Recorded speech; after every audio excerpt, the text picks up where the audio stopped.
Dear students, welcome to all of you on Edukulam. आज के session में हम बात करने वाले हैं इलेक्ट्रिक पोटेंशियल के बारे में।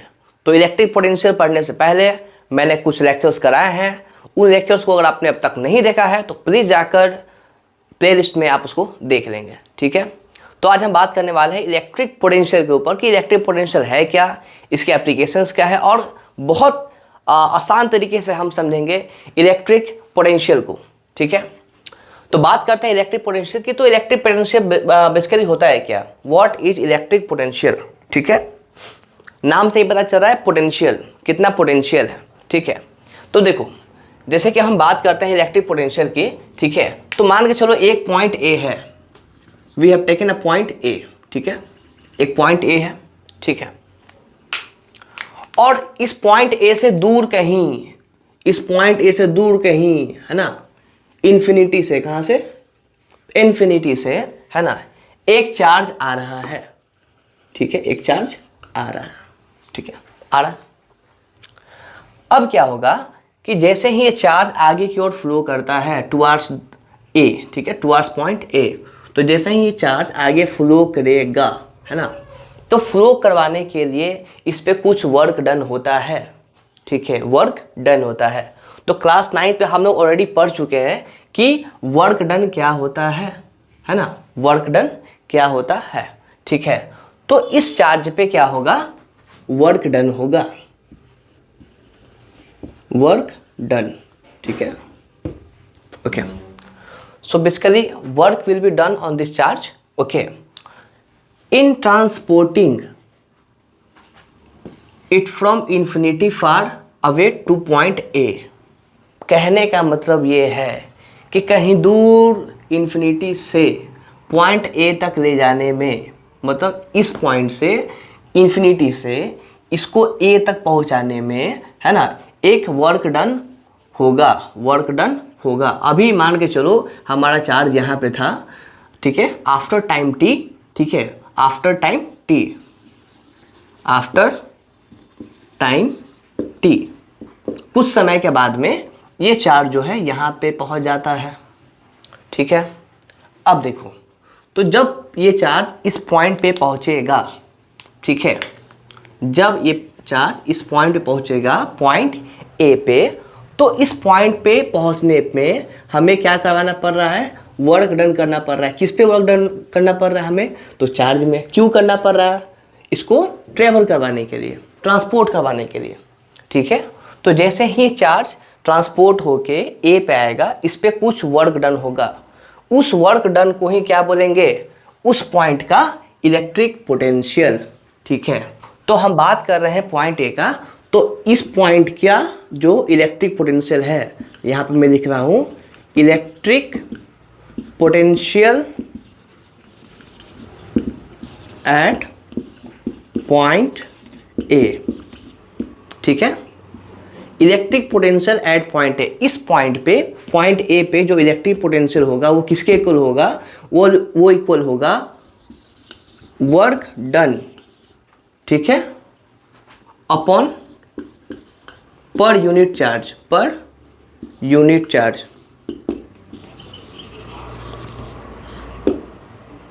ठीक है, work done per unit charge. या फिर इसको हम ऐसे भी लिख सकते हैं, वर्क डन को क्या लिखते हैं, वर्क डन को लिखते हैं W, ठीक है, और पर यूनिट चार्ज, पर यूनिट चार्ज मतलब टोटल चार्ज क्या लिखते हैं, Q, ठीक है।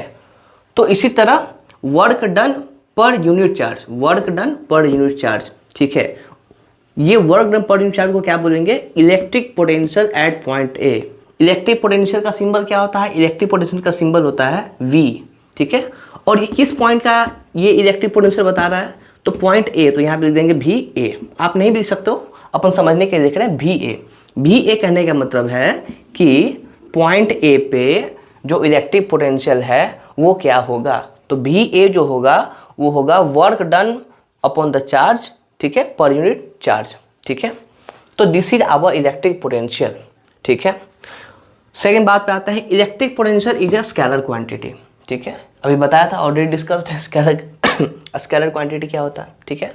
तो या तो ये पॉजिटिव होगा या तो ये नेगेटिव होगा। दोनों में इसका वैल्यू हमारे पास में आ सकता है। वर्क डन पॉजिटिव भी हो सकता है और वर्क डन नेगेटिव भी हो सकता है। चलो, तो आई होप आपको ये बहुत कुछ क्लियर होगा, है ना। अभी मान के चलो, इसी के साथ हम बात करते हैं पोटेंशियल डिफरेंस की, ठीक है। अब हम बात कर रहे हैं पोटेंशियल डिफरेंस की, ठीक है। अब बात करते हैं पोटेंशियल डिफरेंस का। तो पोटेंशियल डिफरेंस क्या है, देखो नाम अगर आप ध्यान से पढ़ेंगे तो ऑलरेडी मेंशन्ड है डिफरेंस। डिफरेंस का मतलब क्या होता है, डिफरेंस अंतर, ठीक है। चलो इसी केस में समझते हैं। मान के चलो इस पॉइंट ए, ये पॉइंट ए था, पॉइंट ए पे इसका पोटेंशियल था भी ए, ठीक है। अगर मान के चलो यहाँ पे सपोज दैट हम एक और पॉइंट लेते हैं, ठीक है, यहाँ पे दे दिया पॉइंट बी, ठीक है। तो जिस टाइम पे ये चार्ज चलना स्टार्ट हुआ था इन्फिनिटी से, जैसे ही ये चार्ज चलना स्टार्ट होता है, मूव करना स्टार्ट होता है इन्फिनिटी से, तो पहले ये पहुंचता है पॉइंट बी पे, ठीक है। फिर पॉइंट बी से कहाँ आ गया, ये पॉइंट ए पे, ठीक है। तो जो पॉइंट बी पे जो पोटेंशियल होगा वो क्या होगा, वो होगा भी B.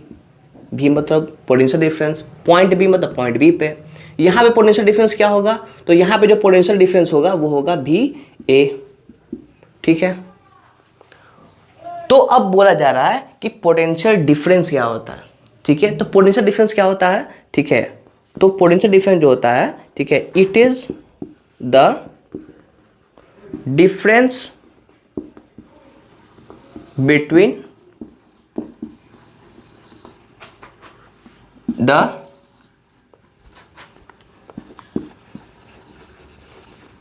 it is the potential difference, it is the difference between the potential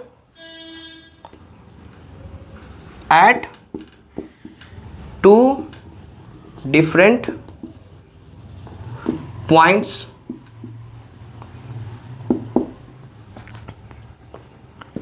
in an electric field, ठीक है। तो जो डिफरेंस होगा between the potential at two different points, अलग अलग पॉइंट पे अलग अलग का इलेक्ट्रिक पोटेंशियल होगा, ठीक है। मैंने यहाँ पे लिख दिया, हाँ, it is the difference between the electric potential at two different points in an electric field. अब ये एक इलेक्ट्रिक फील्ड है, ये पूरा इलेक्ट्रिक फील्ड है। देखो इलेक्ट्रिक फील्ड क्या होता है, देखो अभी पढ़ेंगे आगे, मैग्नेट में जाएंगे तो मैग्नेटिक फील्ड। इलेक्ट्रिक फील्ड का मतलब क्या होता है, एक ऐसा जगह जहाँ पे इलेक्ट्रिसिटी जो होता है वहाँ पे एक्सपीरियंस होता है, ठीक है। मैग्नेटिक फील्ड क्या होता है, जहाँ पे हम लोग मैग्नेटिक फोर्स को एक्सपीरियंस कर सकते हैं। इसी तरह इलेक्ट्रिक फील्ड जो होता है वहाँ पे हम इलेक्ट्रोस्टैटिक फोर्स को भी एक्सपीरियंस कर सकते हैं, उसके आसपास का कुछ एरिया, है ना। तो जहाँ पे चार्ज मूव करेगा, जिस पैथ से चार्ज मूव कर रहा है उसके आसपास में इलेक्ट्रिक फील्ड होगा, ठीक है। ये आसपास के एरिया से क्या होगा, इलेक्ट्रिक फील्ड होगा। इस इलेक्ट्रिक फील्ड पे दो अलग अलग पॉइंट है, ठीक है, point A and point B, ठीक है, point A and point B, ठीक है। दोनों पॉइंट पे अलग अलग पोटेंशियल है। यहाँ पे पोटेंशियल भी बी है, यहाँ पे पोटेंशियल भी ए है, गेटिंग माय पॉइंट। तो इन दोनों पॉइंट का जो डिफरेंस होगा वो क्या होगा, पोटेंशियल डिफरेंस। तो यहाँ पे एग्जाम्पल में बात करते हैं भी बी माइनस भी ए, ठीक है। तो भी बी माइनस भी है क्या है, भी बी माइनस भी ए जो है वो है हमारा, ये है हमारा पोटेंशियल डिफरेंस, ठीक है। ये हमारा क्या है, पोटेंशियल डिफरेंस है।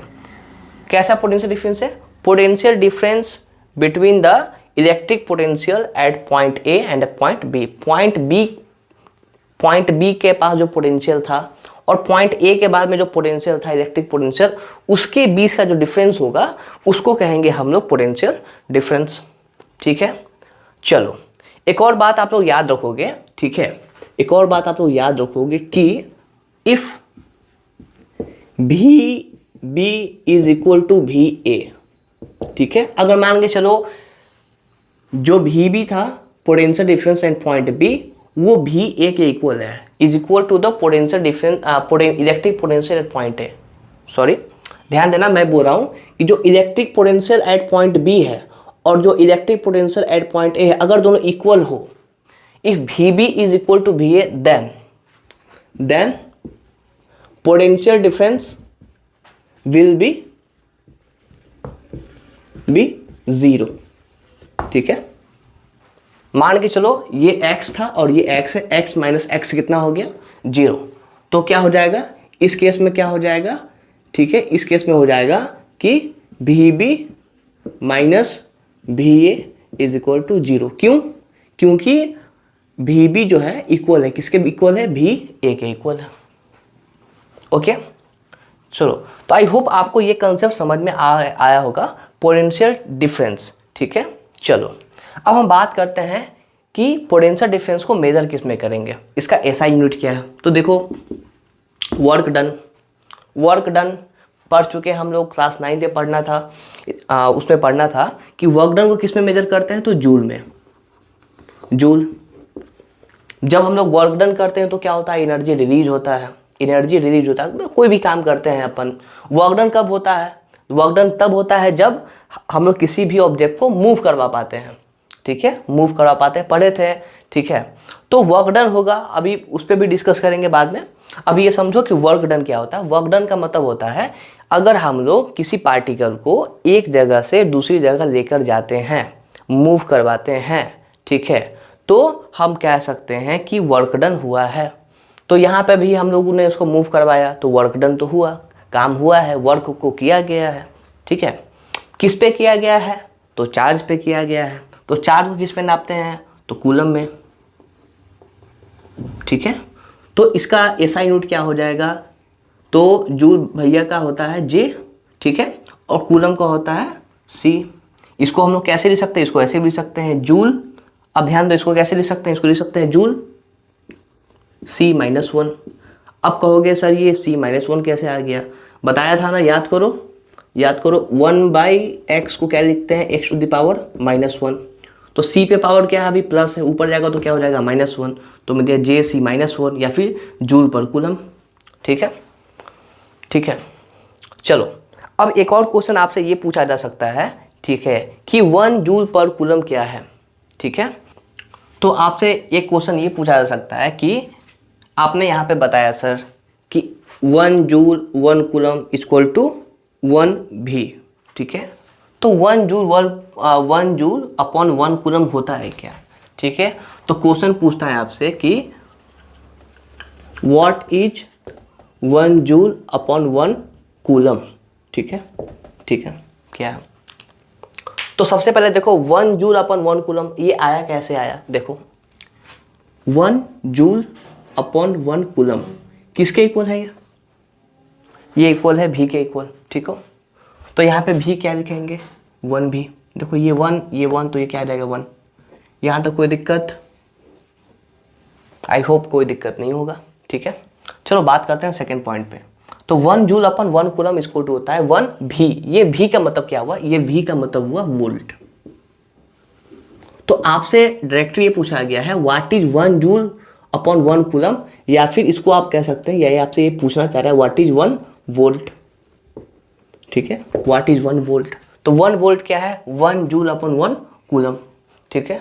इसका मतलब क्या कह रहा है, इसका मतलब क्या हुआ, इसका मतलब हुआ कि when 1 joule of work is done, when 1 joule of work is done. Work done क्यों करवा रहे हैं, क्यों करवा रहे हैं वर्क डन, वर्क डन हम इसलिए करवा रहे हैं ताकि ये चार्ज को हम मूव कर सकें, ठीक है। तो when 1 joule of work is done in moving, ठीक है, अ यूनिट चार्ज, अ यूनिट चार्ज।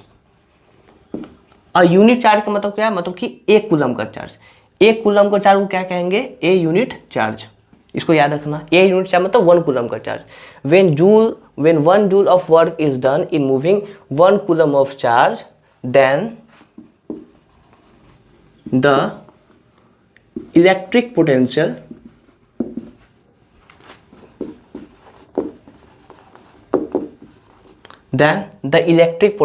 तो जो इलेक्ट्रिक पोटेंशियल होगा उस पॉइंट पे, किस पॉइंट पे, जिस पॉइंट पे मूव किया गया है।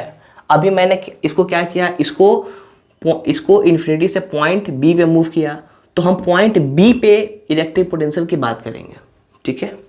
अगर हम इसको मूव करते हैं पॉइंट ए पे, तो हम क्या बोलेंगे कि पॉइंट ए के पोटेंशियल, ठीक है। तो अभी हम लोग जिस पॉइंट पे मूव करेंगे चार्ज को, उस पॉइंट की पोटेंशियल की बात करेंगे। तो मैंने बोल रहा हूं कि when 1 joule of work is done in moving a unit charge, then the electric potential at that point is 1 volt, ठीक है। तो जो इलेक्ट्रिक पोटेंशियल होगा उस पॉइंट पे, जिस पॉइंट पे हम लोगों ने चार्ज को मूव करवाया है, ठीक है, कितना चार्ज को, कितना चार्ज, 1 यूनिट चार्ज, मतलब 1 कूलम चार्ज को, तो उस पॉइंट पे जो इलेक्ट्रिक पोटेंशियल होगा वो कितना होगा, 1 वोल्ट। तो therefore 1 volt is equal to 1 joule upon 1 coulomb, ठीक है, ऑलरेडी डिस्कस, ठीक है। तो आई होप आपको ये कंसेप्ट समझ में आया होगा कि आखिर 1 वोल्ट होता है क्या, ठीक है। आपने पढ़ा होगा वोल्टामीटर के बारे में, ठीक है। वोल्टामीटर क्या है, एक डिवाइस है जिसका यूज होता है वोल्टेज को मेजर करने में। तो वोल्ट मतलब वोल्टेज, ठीक है, कितना वोल्टेज पढ़ते हैं ना, हम सुनते हैं वोल्टेज कम है, वोल्टेज ज़्यादा है, तो बस समझो, तो वो वोल्टेज कहाँ से आ रहा है, इसी से आ रहा है कि कितना वर्क डन किया गया है 1 यूनिट चार्ज को मूव करवाने के लिए, ठीक है। I hope this is very much clear, okay.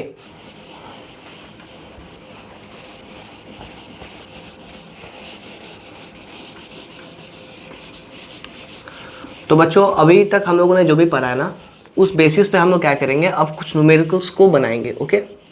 देखो न्यूमेरिकल्स करना बहुत इंपॉर्टेंट है, और न्यूमेरिकल्स जब आप करते हो ना, उससे आपका कंसेप्ट तो क्लियर होता ही है, साथ ही साथ में आप और ज़्यादा डेप्थ में जाकर सोच पाते हैं, समझ पाते हैं चीज़ों को, और आपके एग्ज़ाम पॉइंट ऑफ व्यू से भी ये बहुत इंपॉर्टेंट है, ठीक है। और बहुत से बच्चे ऐसे हैं जो न्यूमेरिकल से बहुत डरते हैं, है ना, तो उनको बस यही कहूँगा कि बहुत आसान है, अगर आपने अच्छे से पढ़ा है और समझा है जो भी मैंने आपको अभी तक समझाया है, ठीक है, तो मैं बता रहा हूँ ये आप आसानी से कर लोगे। ये भी टोटल 4 न्यूमेरिकल्स है, ठीक है। इसको 1 to 1 अभी हम लोग सॉल्व करेंगे, ठीक है। तो मैं सॉल्व करूँ इससे पहले आप क्या करोगे, आप वीडियो को पॉज करो, पॉज करने के बाद में आप कोशिश करो खुद से इन चारों क्वेश्चंस को करने का, ठीक है। अगर आप खुद से ही कर देते हो बहुत अच्छी बात है, नहीं तो मैं तो अभी इधर सॉल्व करेंगे ही करेंगे, ठीक है। तो आप ईमानदारी से खुद से कोशिश करो एक बार सॉल्व करने की, ठीक है। और आई होप कि आप लोग सब ऑनेस्ट हो और आप लोग करोगे, ठीक है। चलो तो अब हम बात करते हैं वेरी फर्स्ट न्यूमेरिकल से, ठीक है। देखो न्यूमेरिकल सॉल्व करने से पहले मैं आपको कुछ बातें क्लियर कर देना चाहता हूँ। जब भी आप न्यूमेरिकल सॉल्व करोगे, मैंने पहले भी बताया है कि सबसे पहले हम जब न्यूमेरिकल सॉल्व करते हैं तो सबसे पहले हम देखते हैं कि क्या हमारे पास में डेटा है। सबसे पहले जब आप क्वेश्चंस पढ़ेंगे, कोई भी क्वेश्चंस हो, ठीक है, कितना भी लंबा हो, छोटा हो, बड़ा हो, डजंट मैटर, सबसे पहले आप क्या करोगे, क्वेश्चंस को पढ़ोगे, और पढ़ने के बाद में सबसे पहले आप देखोगे उस क्वेश्चन में कौन कौन सा डेटा आपके काम का है, ठीक है। और जो भी डेटा आप लिखोगे कोशिश करोगे उन डेटा को उनके एसआई यूनिट के अकॉर्डिंग लिखने का। अगर क्वेश्चंस में एसआई यूनिट के अकॉर्डिंग दिया हुआ है, वेल एंड गुड। अगर क्वेश्चंस में एसआई यूनिट के अकॉर्डिंग आपका डेटा गिवन नहीं है, कोई बात नहीं है, आप उसको कन्वर्ट करोगे। जैसे टाइम का सेकंड होता है, ठीक है, चार्ज का कूलम होता है, इस तरीके से मैं बता रहा हूँ। तो बात करते हैं सबसे हमारे फर्स्ट क्वेश्चन की। देखो पहले क्वेश्चन पढ़ते हैं, पूछ रहा है how much work is done. अब हमको निकालना क्या है, हमको निकालना है अभी वर्क डन। तो हम बात करते हैं सबसे फर्स्ट की, ठीक है। तो अब देखो, तो हमारा पहला क्वेश्चन का ये सॉल्यूशन है, ठीक है। अभी देखो 1 की बात कर रहे हैं, ठीक है। निकालना हमें how much work is done, यानी अपन को W चाहिए। चलो work done for W in moving a charge of 3 coulomb. Move करवाने में, किसको मूव करवाने में, चार्ज कितना है भैया, तो 3 कूलम। चलो कोई बात नहीं है, तो चार्ज हमारे पास गिवन है, ठीक है, वो है कितना है, 3 कूलम। चलो across 2 points having a potential difference of 18 volt. थोड़ा सा इसको समझते हैं ऐसे कि एक पॉइंट है, पॉइंट यहाँ पे A है और यहाँ पे पॉइंट B है, ठीक है। अब एक इलेक्ट्रिक फील्ड में ठीक है, एक चार्ज है जो कि है 3 कूलम का, उसको हमको मूव करवाना है यहाँ से पॉइंट ए से पॉइंट बी, ठीक है। और गिवन ये है कि वी बी मतलब जो पोटेंशियल है पॉइंट बी पे वो है वी बी, और जो पोटेंशियल ए पे है वो क्या है वी ए, अभी हमने डिस्कस किया है, ठीक है। तो इन दोनों का जो डिफरेंस है V B minus V A, V B minus V A कितना है, वो दिया है अपना 18 वोल्ट का। चलो, तो हमारे पास में V B minus V A मतलब कि potential difference equal to V कितना है हमारा 18 वोल्ट है, ठीक है, ठीक है, बस इतना दिया हुआ है। अब हमें निकालना है कितना, क्या निकालना है, वर्क डन, ठीक है। अब देखो अभी जो हम लोगों ने फॉर्मूला पढ़ा, ठीक है, तो ये तो आपका गिवन है, क्या है ये गिवन। सबसे पहले फर्स्ट ऑफ ऑल बिना किसी पड़ोसी से पूछे, सबसे पहले जब आप क्वेश्चन अगर आप पढ़ते हैं, सबसे पहले आपको लिखना है गिवन। क्वेश्चंस में दिया क्या है, आपको कुछ नहीं समझ में आ रहा, आपको कुछ भी समझ में नहीं आया, कोई दिक्कत नहीं है, आप क्वेश्चन पढ़ो, गिवन तो एटलीस्ट आप लिख ही सकते हैं क्या क्या है, ठीक है, इतना ही करना है बस हमें। अब देखो ये अब हमारे लिए आसान हो गया, ठीक है। अब हमें निकालना है वर्क डन, ठीक है। तो अभी हम लोगों ने पढ़ा कि V इक्वल टू होता है हमारा, ठीक है, work done per unit charge, ठीक है, ये फॉर्मूला है, ठीक है। अब ध्यान दो, इस फॉर्मूले में हम सेकेंड चीज़ क्या ध्यान रखना है कि आपके पास में जो गिवन क्वांटिटी है, जो भी गिवन है, वो उसके अपने स्टैंडर्ड फॉर्म होना चाहिए। स्टैंडर्ड फॉर्म मतलब क्या, ऐसा यूनिट के अकॉर्डिंग होना चाहिए। जैसे चार्ज का क्या होता है, कूलम, तो चलो चार्ज तो कूलम में दिया हुआ है। पोटेंशियल डिफरेंस या इलेक्ट्रिक पोटेंशियल किस में अपन मेजर करते हैं, वोल्ट में। Volt is the SI unit of potential, electric potential का जो एसआई यूनिट होता है वो भी होता है वोल्ट, ठीक है। तो ये वोल्ट में दिया हुआ है 18 वोल्ट, ओके। वर्क डन का एसआई यूनिट क्या होता है, वर्क डन का जूल, ठीक है। तो अभी जो भी यूनिट हमारा निकलेगा, जो भी निकलेगा वो जूल में ही निकलेगा, क्यों, ठीक है। चलो, तो W इक्वल टू क्या हो जाएगा यहाँ पे, तो ये हो जाएगा V इंटू क्यू, ठीक है। अब देखो ये बस फॉर्मूला था, W equal to V into Q. ये कैसे किया हमने, जो क्रॉस में होता है ना, आपने पढ़ा होगा ऐसे इन बाई वन, कुछ नहीं तो नीचे वन है, V into Q equal to W, ठीक है। तो ये हो जाएगा कितना, V कहाँ पे है यार, V यहाँ पे 18 दिया, 18 वोल्ट। Q कितना है, तो 3 कूलम। देखो V equal to work done by work done per unit charge. जब वर्क डन जूल में हो, चार्ज कूलम में हो, तो V किस में होता है, V में होता है, ये पढ़ा हमने, ठीक है। तो अभी तो कोई दिक्कत नहीं है, अभी हमको वर्क डन निकालना है। V ऑलरेडी हमारा वोल्ट में दिया हुआ है, Q ऑलरेडी हमारा दिया हुआ है कूलम में, कोई दिक्कत नहीं है। कितना हो जाएगा, 18 इंटू 3, यहाँ C नहीं भी लिखूंगा तब चलेगा। 18 इंटू 3 कितना होता है, 54। तो अब देखो जब V जो हो वो दिया हो V के यूनिट में, और Q मतलब जो हमारा चार्ज हो जब दिया हो C के यूनिट में, कूलम के यूनिट में, तो वर्क डन किस यूनिट में निकलेगा, जूल। क्लियर। तो ये बहुत ही सिंपल था, ठीक है। आई होप आप सबका आंसर सही आया होगा, 54 जूल, ठीक है। चलो बहुत बढ़िया। इसके बाद हम बात करते हैं अपन सेकेंड क्वेश्चन पे आते हैं, ठीक है। आप इसको नोट डाउन कर सकते हैं, ठीक है।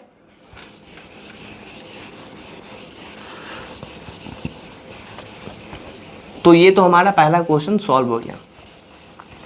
देखो अभी जो मैं क्लासेस में जो भी आपको जो बता रहा हूँ, जो भी ये न्यूमेरिकल्स करा रहा हूँ, बहुत ही बेसिक न्यूमेरिकल्स है वो, ठीक है। अभी हम क्या करेंगे, पहले तो अपन जो बेसिक कंसेप्ट है उसको समझ लेते हैं। बेसिक कंसेप्ट को समझने के बाद में हम कुछ वास्ट न्यूमेरिकल्स को भी करेंगे, बट अपने लेवल को धीरे धीरे अपग्रेड करेंगे। ऐसा नहीं कि मतलब अचानक से बहुत बड़ा वाला आपको मैं न्यूमेरिकल्स करवाऊंगा, है ना। तो मेरे लिए सारे बच्चे एक जैसे हैं, चाहे वो मीडियोकर हैं या बहुत ज़्यादा उन्होंने पढ़ने में तेज है, वो मेरे लिए सारे बच्चे एक बराबर है। तो मैं ये मान के चल रहा हूँ कि आप सबको बेसिक टू एडवांस ही पढ़ना है, ठीक है। चलो, तो सेकंड क्वेश्चन पे हम आते हैं। अब देखो आप लोग पढ़ना स्टार्ट करो सेकंड क्वेश्चन। आई होप आप लोगों ने सेकंड क्वेश्चन पहले से बना लिया होगा, ठीक है। चलो बात करते हैं सॉल्यूशन नंबर 2 की। ये तो 1 हो गया, अब बात करते हैं 2 की, ठीक है। क्वेश्चन देखें फिर से, कोई क्वेश्चन पढ़ेंगे पहले, ठीक है। क्वेश्चन में क्या डाटा है, देखो एक डाटा में ये दिख रहा है, साफ साफ दिख रहा है यहाँ पे कि एक ग्लास रॉड है जिसको चार्ज किया गया। बताया था आपको, पढ़ चुके हैं हम लोग कि जब ग्लास रॉड को रब करते हैं, ठीक है, सिल्क के साथ में या किसी अदर मटेरियल के साथ में, तो ग्लास रॉड क्या हो जाता है हमारा, पॉजिटिव चार्ज होता है, ठीक है। अगर आपने लेक्चर में नहीं देखा है तो एक बार प्लीज जाकर देख लेंगे, ऑलरेडी मैं करवा चुका हूँ। तो ये पॉजिटिव चार्ज होता है हमारा ग्लास रॉड, ठीक है। चलो समझ भी लेता है, एक ग्लास रॉड था, ठीक है, और ग्लास रॉड को हमने रब किया है किसी मटेरियल से, तो ये पॉजिटिव चार्ज हो गया। पॉजिटिव चार्ज कैसे हो गया, कैसे हुआ पॉजिटिव चार्ज, क्योंकि इसमें से इलेक्ट्रॉन जो है बाहर निकल गया। इलेक्ट्रॉन क्या हुआ, बाहर निकल के दूसरे ऑब्जेक्ट में चला गया, सिल्क में चला गया, ठीक है, मान के चलता है। अब देखो, then the number of electron get removed, सही बात है, इलेक्ट्रॉन निकल जाएगा, ठीक है। तो पहले अपन लिखते हैं यहाँ पे गिवन, ठीक है। तो गिवन में क्या क्या है अभी, तो है हमारा चार्ज, किसका चार्ज है, रॉड का। तो मतलब चार्ज में तो कौन सा है, छोटा चार्ज तो नहीं है, टोटल चार्ज बता रहा है। इस पूरे ग्लास रॉड के ऊपर का चार्ज है, ये एक इलेक्ट्रॉन का चार्ज नहीं है, ये टोटल ग्लास रॉड का चार्ज है। कितना है, 4.8 इंटू 10⁻⁻19। तो मैंने गिवन लिख लिया, Q इक्वल टू कितना है, 4.8 इंटू 10⁻⁻19, ठीक है। चलो ये माइनस होगा, बताया करो तुम लोग, ठीक है। चलो, then number of electrons get remove from it, find the number n, n मतलब नंबर निकाले, कितना इलेक्ट्रॉन्स क्या हुआ है उसमें से रिमूव हुआ है, ठीक है।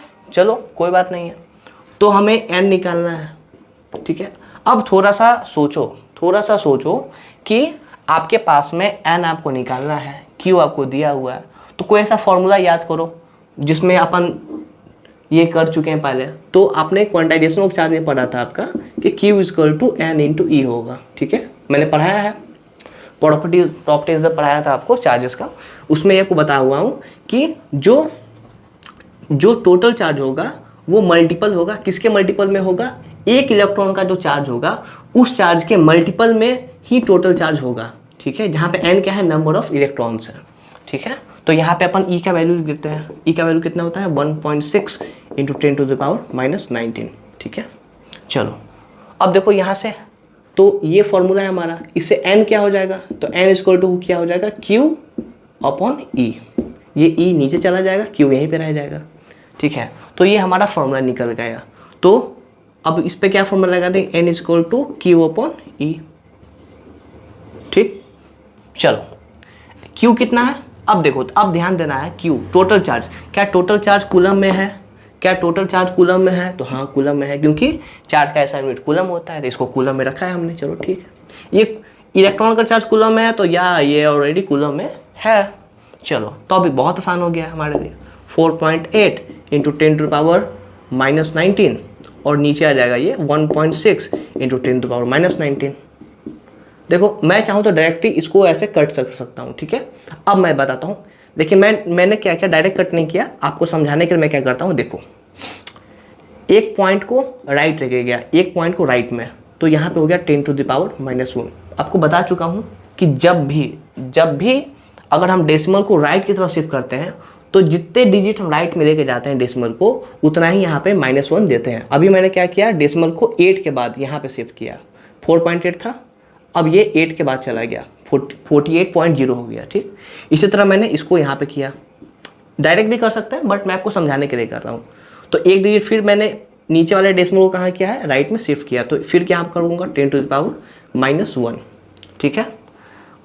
चलो नेक्स्ट प्रोसेस क्या होगा, अब ये हो गया भैया हमारा 48, ये कितना हो गया 16, क्योंकि डेसिमल को हटा दिया हमने। अब देखो बेस सेम है, बेस क्या है, सेम है, 10⁻⁻19 10⁻⁻1। जब बेस सेम होता है, याद करो एक्सपोनेंट्स में पढ़ा था हमने, जब बेस सेम होगा तो पावर क्या होता है, ऐड होता है, क्या होता है, पावर ऐड होता है, याद करो। तो ये क्या हो जाएगा, x⁻⁻2, याद आ रहा है कुछ। चलो तो इसी तरह 19 और -1 कितना हो जाएगा, -20।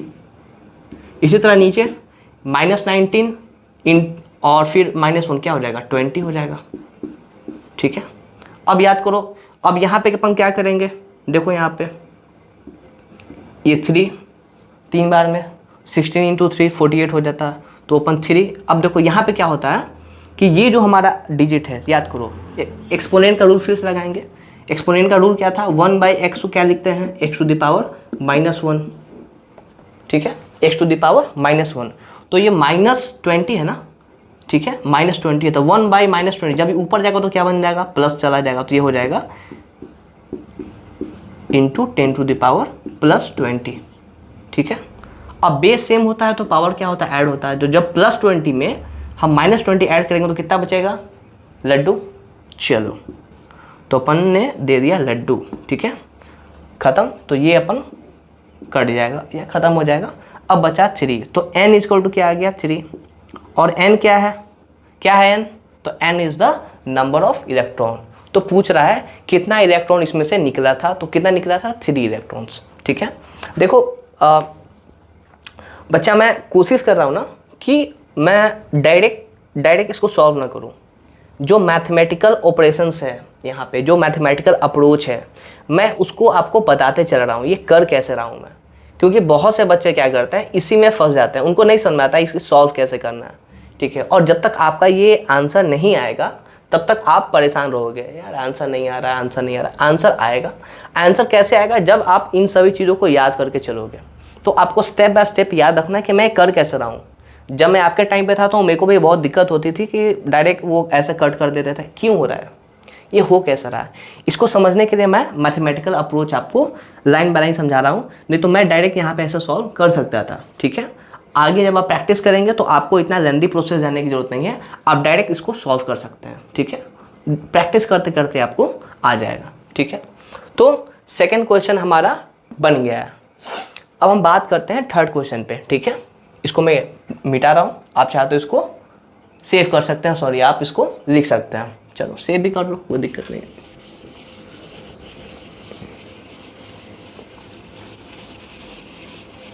देख लो,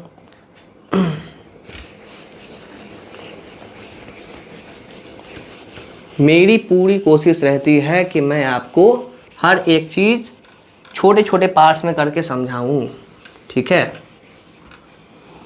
ताकि आप बहुत अच्छे से समझो। ओके,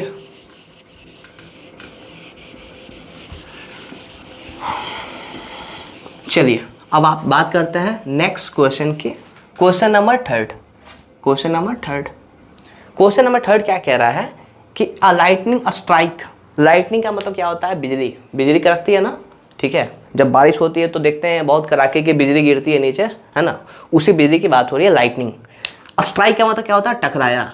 ठीक है, ट्रांसफर, जब वो देखो एक लाइटनिंग स्ट्राइक मतलब जब बिजली टकराती है, ठीक है, हो सकता है लैंड से टकराई होगी या किसी ऑब्जेक्ट से, तो उसने क्या किया, ट्रांसफर किया। क्या ट्रांसफर किया, 10 कूलम ऑफ चार्ज। अब देखो कुछ नहीं तो एक चीज़ तो क्लियर है कि हमारे पास में टोटल चार्ज दिया है।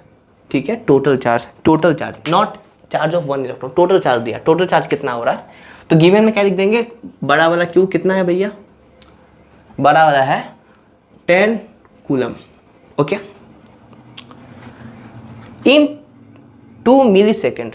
ठीक है, अब देखो यहाँ पे आ गया वही जो मैं आपको बता रहा था, आपको ऐसा यूनिट का बहुत ध्यान रखना है। ठीक है, तो T = क्या है, 2 मिली सेकेंड। अब देखो यहाँ पे थोड़ा ध्यान देना, 1 मिली सेकेंड = होता है 1/1000 ऑफ द सेकेंड, यानी एक सेकेंड का जो 1000 पार्ट होता है उसको कहते हैं 1 मिली सेकेंड। मतलब बहुत स्पीड में बिजली की रफ्तार बहुत ज़्यादा होती है। ठीक है, समझो, पता भी नहीं चलता है। ठीक है, तो इतनी स्पीड होती है, मान के चलो, तो इस स्पीड में बिजली ने किसी ग्राउंड को टच किया, स्ट्राइक किया, टकरा गया उसे। ठीक है, अब देखो ये हमको, आप ये तो 2 मिली सेकेंड में है। ठीक है, तो 1 मिली सेकेंड में होता है इतना सेकेंड, 1 मिली सेकेंड में 1/1000 सेकेंड। ठीक है, आपके पास कितना है, 2 मिली सेकेंड, तो भैया एक मिली सेकेंड में इतना सेकेंड, तो हमारे पास कितना है, 2 मिली सेकेंड। तो 2 मिली सेकेंड में कितना हो जाएगा, 1/1000 इंटू 2। ठीक है, इसको और कैसे दे सकते हैं, इसको ऐसे दे सकते हैं क्या? अब देखो, इसको ऐसे लिख सकते हैं क्या? 1000 क्या लिख सकते हैं? 10⁻³ प्लस 3, कुछ नहीं तो प्लस है। ठीक है, अब ये जब प्लस ऊपर जाएगा तो क्या हो जाएगा? तो 2 इंटू 10⁻³ समझो मैं कर कैसे रहा हूँ, समझो इसको। ठीक है, अब ये किस में आ गया? अब ये कन्वर्ट हो गया हमारा सेकेंड्स में। अब ये एमएस में था, इसको सेकेंड में कन्वर्ट कर दिया। ठीक है, तो मैं अब t इक्वल टू डायरेक्ट लिखता हूँ। t कितना हो गया अब? तो अब जो t है वो हमारा है 2 इंटू 10⁻³ सेकेंड।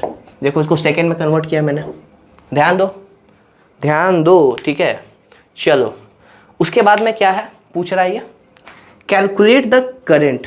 क्या कैलकुलेट करना है? Current during this lightning strike. कितना करंट, ठीक है हुआ है प्रोड्यूस इस लाइटनिंग में। लाइटनिंग में क्या हुआ है? अब करंट प्रोड्यूस कैसे होता है बताया था मैंने आपको कि जब चार्ज फ्लो करेगा तो टोटल चार्ज कितना फ्लो किया है? 10 कूलम।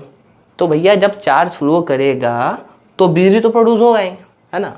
तो हमसे ये पूछा जा रहा है कि कितना करंट प्रोड्यूस होगा, यानी I इक्वल टू वॉट। आई मतलब करंट। ठीक है, तो I इक्वल टू वॉट, ये क्वेश्चन पूछा जा रहा है ना। चलो अब देखो इसको सॉल्व करेंगे। ठीक है, आई होप ये कंसेप्ट आपको समझ में आया होगा। ठीक है, मैं फिर से रिपीट कर रहा हूँ, मैं बहुत सिंपलेस्ट तरीके में आपको समझा रहा हूँ। ठीक है, ताकि आपको न्यूमेरिकल्स में प्रॉब्लम ना हो, है ना। ये तो बहुत छोटा ये कैलकुलेशन है, बड़े कैलकुलेशंस भी आप ऐसा ही करोगे। ठीक है, अब देखो फिर देखो कि ऐसा यूनिट में है कि नहीं, ये कूलम में है चार्ज। ठीक है, टाइम सेकेंड में है हमारा, तो आई किस में आना चाहिए? आई आएगा आपका किस में आएगा बताओ? एम्पियर। ठीक है, एम्पियर 1 कूलम सेकेंड, बढ़िया ना। ठीक है, चलो अब बात करते हैं आई। तो आई इक्वल टू क्या होता है? आई इक्वल टू होता है Q/T। पढ़ चुके हम लोग। आई इक्वल टू Q/T कब? जब Q किस में हो? ये आपका कूलम में हो, और टाइम किस में हो? आपका सेकेंड में हो। तो हम लोग ऑलरेडी इसको कूलम में हमारा दिया हुआ था, टाइम सेकेंड में नहीं था, इसको हम लोगों ने सेकेंड में कन्वर्ट कर दिया है। तो अब इसको डायरेक्ट फार्मूला पे बैठा के सॉल्व कर देंगे। तो I इक्वल टू हो जाएगा Q कितना है? 10 कूलम। T कितना है? तो T है 2 इंटू 10⁻³ बस, अब कुछ नहीं करना है, एक्सपोनेंट्स वाला रूल लगाएंगे। 1/x कितना होता है? x⁻⁻1। ठीक है, इसी तरह 1/x⁻⁻1 ऊपर जाएगा तो क्या होता है? ये हो जाता है x⁻+1। याद करो। इसी तरह हम क्या करेंगे, इसको सॉल्व करेंगे। 10/2 इंटू 10⁻³ ऊपर जाएगा तो क्या हो जाएगा? 10⁻+3 5। खत्म। अब कितना हो गया देखो, 5 इंटू 10⁻+3। I इक्वल टू इतना आ गया, इतना क्या हो जाएगा? एम्पियर। कैसे एम्पियर हुआ? देखो ये कूलम में था, ये सेकेंड में था। फिर से बता रहा हूँ आपको, ये कूलम में था और ये कितने में था? सेकेंड में था ये। ठीक है, ये यूनिट कूलम में था, ये सेकेंड में था। तो 1 coulomb by 1 second equal to 1 ampere. इसीलिए इतना कूलम बाई इतना सेकेंड इक्वल टू इतना एम्पियर। क्लियर है? बेसिक समझ कर लो, कोई दिक्कत नहीं आने वाली है। ठीक है, so now moving for our next question. Okay, आप चाहे उसको नोट डाउन कर सकते हैं, और ये होप आप लोगों ने जो बनाया होगा सॉल्यूशन आपका सही आया होगा सारे बच्चों का। ठीक है, चलो now moving towards our next question.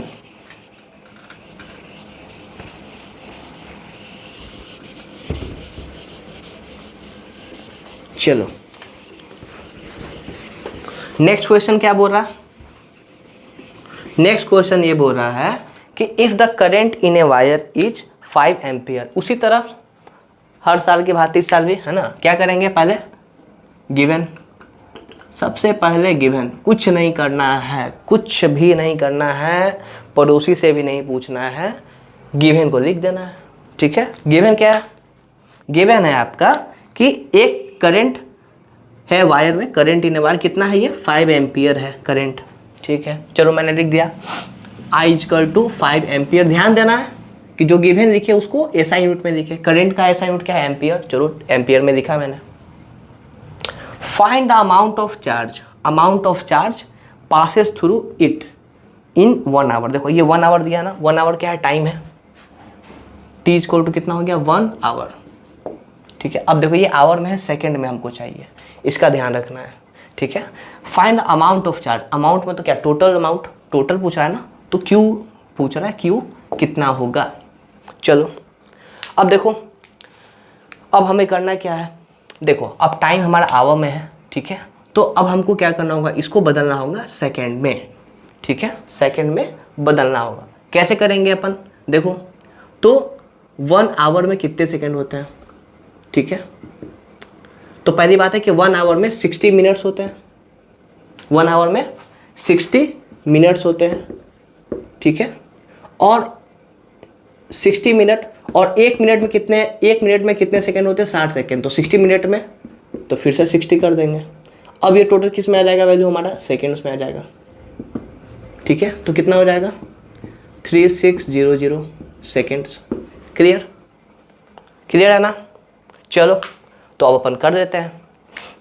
तो अब चलो, अब यहाँ पे आते हैं कि फॉर्मूला कौन सा लगेगा सर। तो देखो थोड़ा सा ध्यान दो, I है, Q है, T है, सब तो है ही। तो I equal to Q by T लगाते हैं ना, I equal to Q by T. पूछ क्या रहा है, Q कुछ नहीं है तो नीचे 1 है, तो Q इक्वल टू क्या हो जाएगा, Q इक्वल टू हो जाएगा I इंटू टी। ठीक है, क्रॉस मल्टीप्लिकेशन होता है, आइडिया हमको। अब देखो I कितना है, I था 5 एम्पियर, टाइम कितना है, टाइम है आपका 3600। ठीक है, चलो अब देखो तो कितना हो जाएगा, 5 6 जा 30 और यहाँ पे हो जाएगा 18। ठीक है, फिर आ जाएगा 0 0, कोई दिक्कत नहीं। अब देखो, अब ये हमारा डिजिट है। अब देखो हम चाहते हैं इसको ऐसे लिख सकते हैं क्या, 18 into 10 to the power plus 3, इसको ऐसे लिख दिया 18 इंटू 10 टू पावर प्लस 3। ठीक है, और कैसे लिख सकते हैं, इसको और छोटा बनाना है। तो अभी अभी अभी ध्यान दो, अभी डेसिमल यहाँ पे तो है, डेसिमल किसी भी डिजिट के आगे जो कोई नंबर दिखते हैं तो उसके राइट साइड में हमेशा एक डिजिट तो होता है। देखो या तो मैं लिखूँ 18.0 या मैं लिखूँ 18, बात अलग है क्या, नहीं बात तो सर बराबर है। ठीक है, तो चलो मान के चलो ये है 18.0। अब इस पॉइंट को मैं वहाँ से उठा के यहाँ लेके आता हूँ। ठीक है, किधर लेके आया, लेफ्ट। ठीक है, तो मैंने आपको बताया था कि जब राइट में लेके जाएंगे तो एक नेगेटिव साइन दे देंगे, लेकिन जब इधर लेके आएंगे तो क्या देंगे, पॉजिटिव साइन। तो यहाँ पे क्या देंगे, 1.8 into 10 to the power plus 3 into 10 to the power plus 1। ये प्लस 1 क्यों हुआ, क्योंकि डेसिमल को राइट में लेके आए। ठीक है, चलो तो 1.8 into 10 to the power plus 4। I hope ये आपको समझ में आया होगा। ठीक है, पहले भी हमने इस तरह के क्वेश्चंस डील किया है। ठीक है, और मैंने बहुत क्लियर समझाया, तो आई होप आपको न्यूमेरिकल्स करने में कोई परेशानी नहीं हो रही होगी। ठीक है, और मज़ा आता है।